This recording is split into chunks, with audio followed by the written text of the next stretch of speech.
Good afternoon, South Africa, and we are back with Rene Kilner of Trusted Utilities, who is providing this channel to you for education with regards to utilities, the cities, the municipalities, and what's happening in them. Today we are talking about why sexual title complexes get into trouble sometimes.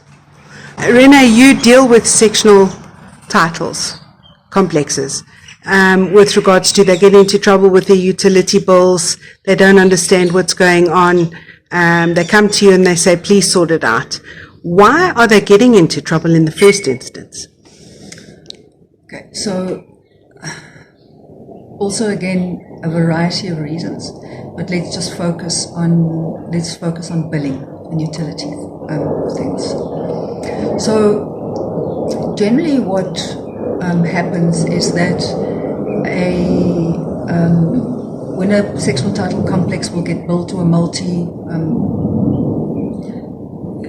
complex is built, is that there will be a bulk tariff that gets allocated to the complex.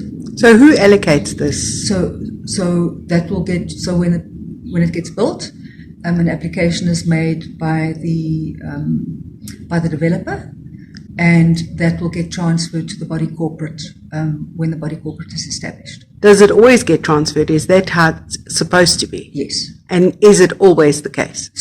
Yes. So that tariff that gets applied for. So whether it's Eskom or whether it's a municipality. Okay. And obviously what will happen is that it will vary. So if it's Eskom, it will be a supply size, depending on the supply size, it will be a supply size. If it is through a municipality, there might be the number of units will get allocated. There will be a tariff, so it gets divided by the number of units. Okay. Because you get the benefit from the number of units that get allocated from that. Obviously, what should happen is that each unit should be measured separately, so that each unit owner can see exactly what their consumption is. Okay, so does this include the bulk metering that I've heard about? So there's a bulk meter that comes from the municipality or from Eskom. So there's the bulk supply. And then each unit should have an individual meter according to what their supply size is. Essentially what should happen is that each unit should be measured individually so that each person can see exactly what their consumption is. Typically, however, what has been happening is that there's a bulk meter. Maybe there's no meters that have been installed, or there's dumb meters that have been installed.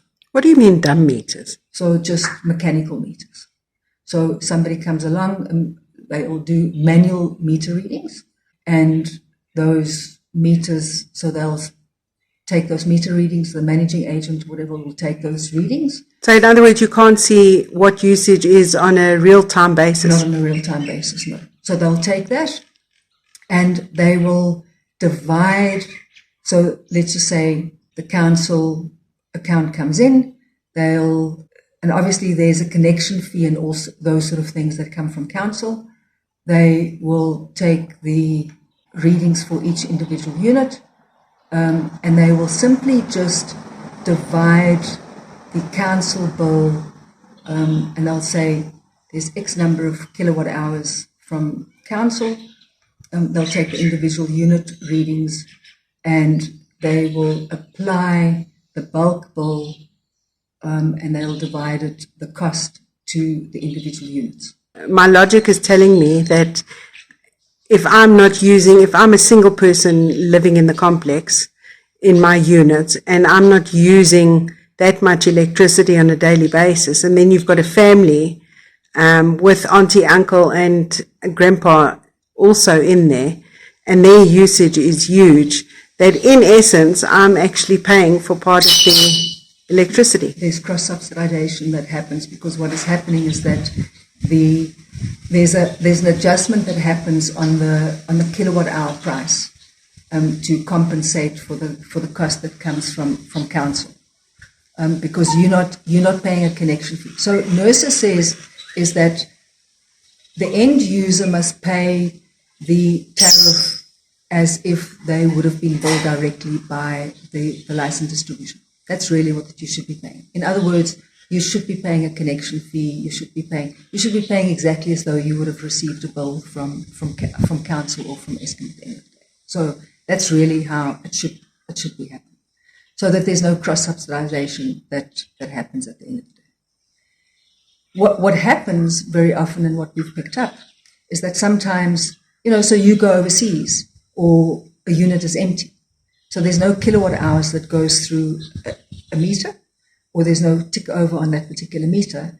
So that unit doesn't get billed, which means that there's no connection fee that's charged to that particular unit, which means that the other units pick up the cost. Also, very often what happens is that there's no common area billing. So the common area billing that everybody uses also gets divided by those units and things like that.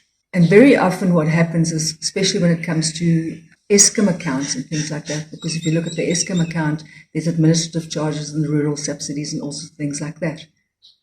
People completely forget about those. And they just charge kilowatt hour charges. And they forget to sometimes add those things in.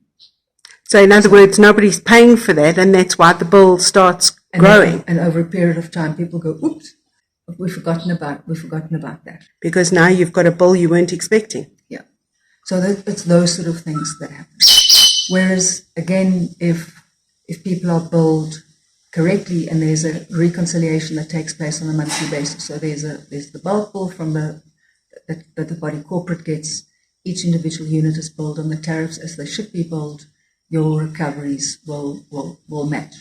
And obviously what also happens is that in summer months and winter months, there's a difference in tariffs and Why? charges.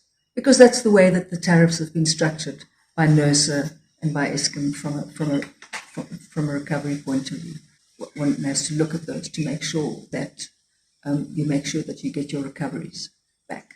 Okay, Rene, I'm ignorant with regards to this stuff. So I look at it and I say electricity is electricity. Winter I'm going to be using more, summer I'll be using less. Why would there need to be a difference in tariff? So Eskom has increased their tariffs because there's higher demand in June, July, August, generally. They increase their tariffs. So they call it, there's a high season and a low season. So there's time of what we call so there's a high season and a low season. And then there's also tariff structures from a time of use point of view, the time of day that you use electricity. So these are all sort of things that as end users we don't think about, and we're not necessarily aware about, but these are things that are built into tariffs. And when you start looking at all of these things, they get quite complicated, whatever the case may be.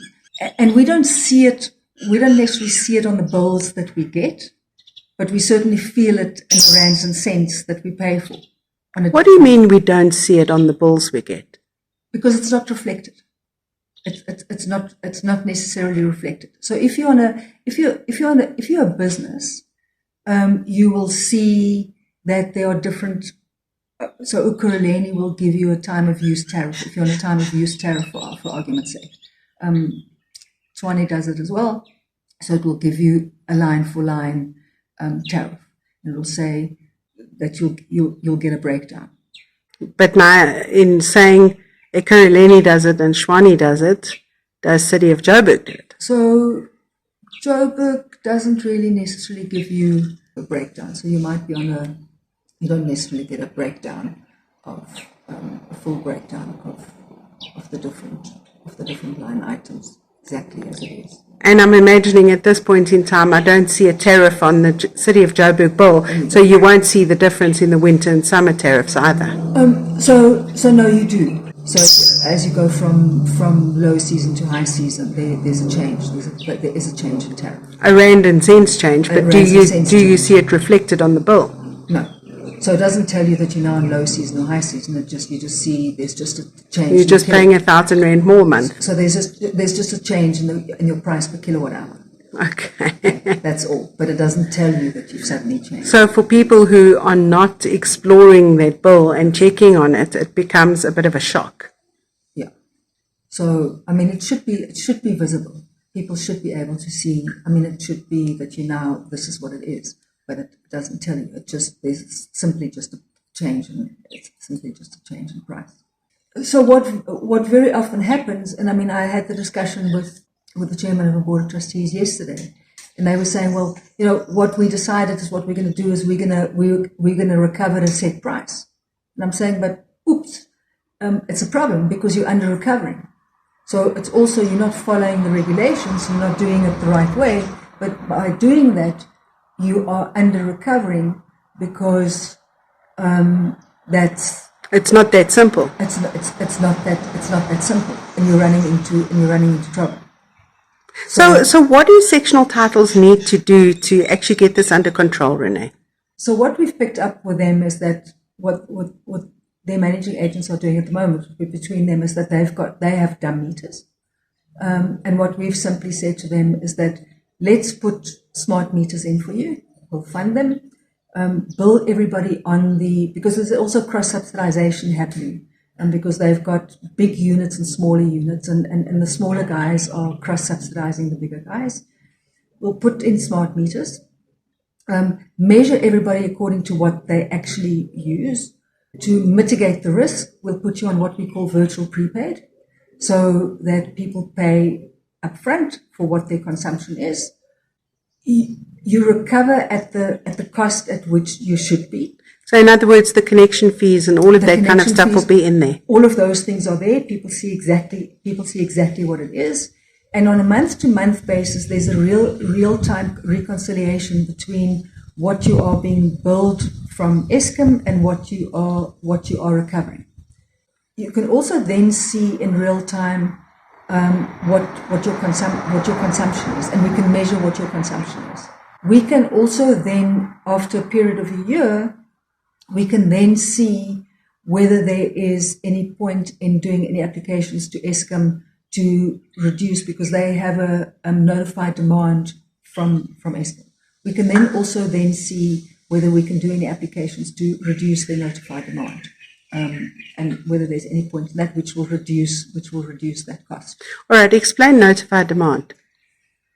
So notified demand, the easiest way to explain that is to say, I need some capacity, power capacity, and I want to make sure that that's available. So think about it as like a 2-liter Coke. So I'm buying a 2-liter Coke, and I want to have 2 liters of Coke available. But you might not use all of that all of the time. Okay. So I've bought 2 liters of Coke, and I'm paying for that. But I might only be using a liter at a time. I might only be using 500 liters or a liter and a half. So what happens is that you've paid for the 2 liters, but now as you use up to a liter or 500 milliliters, you pay for that as you use it. If you go over the 2 liters, you pay a penalty, pay a hefty penalty. But you pay if you use a liter in the month, you pay for the liter. If you pay 500 milliliters, you pay for the 500 milliliters. So now what we do is we measure what your peak demand is. So there's no point in paying for the 2 liters and then paying for your actual usage if your actual usage never exceeds a liter. So then we say, okay, what we want to do is we want to make sure that you never, so let's bring it down to a liter because it's stupid to pay all of that extra money. So then we apply for a downgrade to a liter because it's silly to pay for that. Because KVA is your most expensive register when it comes to electricity. And so, interestingly enough, I know we're talking about sectional titles, but here's an interesting thing.